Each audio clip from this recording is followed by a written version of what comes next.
আজকের ক্লাসে আমি তোমাদেরকে একটা অঙ্কের ম্যাজিক শেখাতে চলেছি, জন্ম তারিখ নির্ণয়। তুমি কিভাবে কারো জন্ম তারিখ বলে দিতে পারো শুধুমাত্র কয়েকটা প্রশ্ন করে। এবার চলো ওই প্রশ্নগুলো আমি তোমাদেরকে বলে দিই। প্রথমেই 1 নম্বরে যে প্রশ্নটা করা হবে সেটা হচ্ছে যে কারো জন্ম মাসের সংখ্যা। জন্ম মাসের সংখ্যা। জন্ম মাসের সংখ্যা বলতে কি বোঝায় বলো তো? যদি জানুয়ারি হয় 1, জুন হয় 6, জুলাই হলে 7, সেটা হচ্ছে জন্ম মাসের সংখ্যা। 2 নাম্বার হচ্ছে যেটা সংখ্যাটা সেই সংখ্যাটাকে 2 দিয়ে গুণ হয়েছে, যেটা বেরোবে সেটাকে আমরা আবারও 5 দিয়ে গুণ করব। 5 দিয়ে গুণ হয়েছে। এবার করব 4 নম্বরে, এবার 50 যোগ, কি বললাম? 50 যোগ করতে বলবো। পুরো ফলাফলকে পুরো ফলাফলকে 20 দিয়ে গুণ হলো। এবার লাস্ট হচ্ছে যে জন্ম, লাস্ট নয়, এটা আমাদের জন্ম তারিখ, এরপর যোগ করতে হবে জন্ম তারিখ যোগ। আর সর্বশেষে 7 নম্বরে আমাদের প্রশ্ন হবে 1000 বিয়োগ। এই 7টা প্রশ্ন যদি তুমি করো, যে উত্তরটা তোমাদের বেরোবে সেই উত্তরে শেষ দুটো সংখ্যা হচ্ছে জন্ম তারিখ, আর প্রথম যদি একটা সংখ্যা থাকে বা প্রথম দুটো সংখ্যা থাকে, যেটাই থাকবে সেই সংখ্যাটাকে আমরা হাফ করব, তাহলেই হয়ে যাবে আমাদের জন্ম মাস। আচ্ছা, আমি একটা তোমাদের উদাহরণ দিই, তাহলে তোমাদের প্রশ্নটা করতে সুবিধা হবে। প্রথমেই ধরো কারোর জন্ম তারিখটা আমি ধরছি 16 জানুয়ারি। 16 জানুয়ারি হচ্ছে জন্ম তারিখ। এবার দেখো এই জন্ম তারিখটা আমি কি করে এই ক্যালকুলেশন অনুযায়ী এটা কিন্তু বের করতে পারবো। তাহলে প্রথমে ফার্স্ট কাজটা আমাদের হচ্ছে জন্ম মাসের সংখ্যা। জন্ম মাসের সংখ্যা আমাদের তাহলে কত হচ্ছে? 1। তার কারণ হচ্ছে যে জানুয়ারি মাস 1 নম্বর মাস, তাই 1। এবার 2 দিয়ে গুণ, এই 1কে আমরা 2 দিয়ে গুণ করব, কত আসবে? 2 হয়েছে। এবার যা হবে সেটাকে 5 দিয়ে গুণ, 2 বেরিয়েছে, 2কে আমরা 5 দিয়ে গুণ করব, তার মানে হচ্ছে 10 হলো। এবার 50 যোগ 10 যুক্ত 50 সমান 60। পুরো ফলাফলকে 20 দিয়ে গুণ করো। এবার আমরা 60 গুণ 20 করব। 6 2 12, 2 0, 1200 হয়েছে। এবার আমাদের জন্ম তারিখ যোগ করতে হবে। 1200 সাথে কত বলেছি?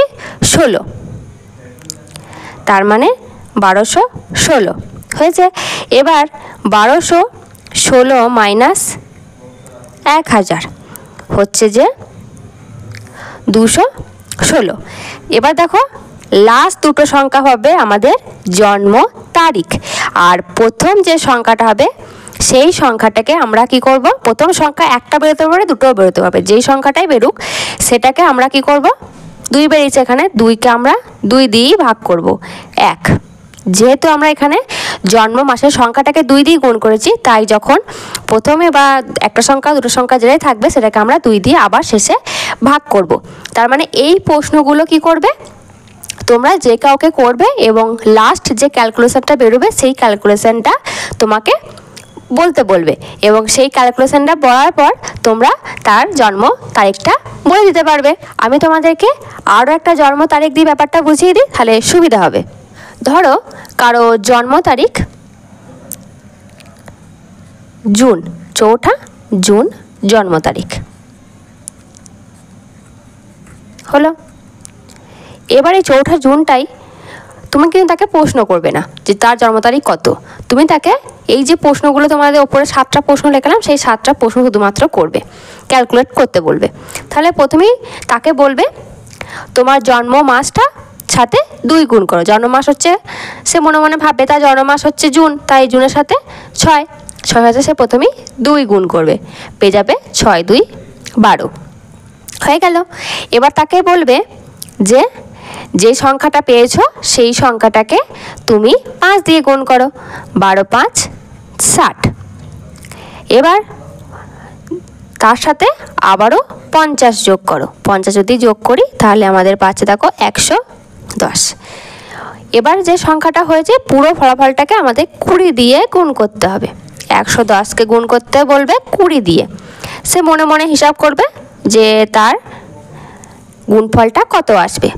এবার গুণফলের সাথে তাকে আবারও বলবে তার জন্ম তারিখটা যোগ করতে। সে মনে মনে তার জন্ম তারিখ এখানে যেমন 4 সে যোগ করে নেবে, তার মানে তার জন্ম তারিখ হবে এটা। এবার কি হবে, জন্ম তারিখ যেটা বেরোলো সেটাকে তাকে করতে হবে, কি করতে হবে, এই যে সংখ্যাটা বেরোলো সেটাকে তাকে বলবে লাস্ট 1000 দিয়ে বিয়োগ করতে। তার বেরোবে হচ্ছে যে 1260। এবার সে মনে মনে যেটা অ্যান্সারটা বেরোবে সেই উত্তরটা তোমাকে বলতে বলবে। উত্তরটা বেরিয়ে গেলে 1204। এই 1204টা বলার পর তুমি তাকে বলে দেবে প্রথম লাস্ট সংখ্যা দুটো কি বললাম, জন্ম তারিখ, শেষ দুটো সংখ্যা। এখানে দেখো 04 আছে, তার মানে তো 4ই হবে। আর প্রথম দুটো সংখ্যা বা একটা সংখ্যা যেটাই থাকবে সেটাকে হাফ করবে, মানে 2 দিয়ে ভাগ করবে, 6 বেরোবে। 6 হচ্ছে জন্ম মাস। দেখেছো কি সুন্দর কয়েকটা এইভাবে প্রশ্ন করলেই তোমরা কিন্তু কারোর জন্ম তারিখ বলে দিতে পারো। একটা ম্যাজিক না অঙ্কের? এই হচ্ছে আমাদের আজকের ক্লাস। যদি আজকের ক্লাসটা তোমাদের ভালো লাগে ক্লাসটিকে অবশ্যই একটি লাইক করো এবং বন্ধুদের মধ্যে ক্লাসটা শেয়ার করে দিও।